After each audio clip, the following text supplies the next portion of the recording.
versus Click 160. Yan. Ito na mga tol, yung ating inaantay, no? Nagulat din ako no? Yung, Nung laging mine-mention yung Honda Click 160, sabi nila, ito daw talaga ang taga-sibak ng mga Maxis code. Lagi nila sinasabi yan, taga-sibak ng Maxis ko.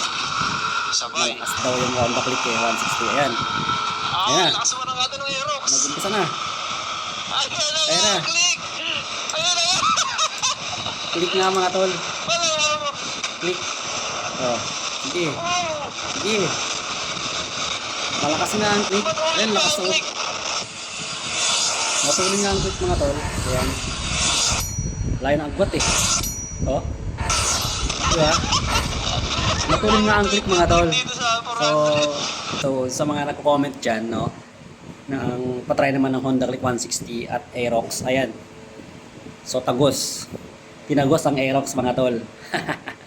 Gaan talaga yung Click 160 mga tol, kaya advantage din yun, no?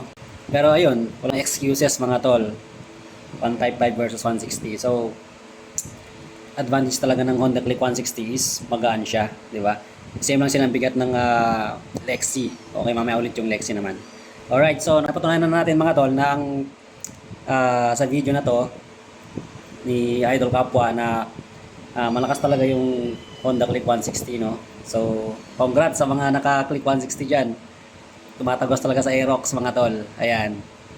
Shout out. Salamat Idol Kapwa. Naliwanagan sila. Naliwanagan ng marami.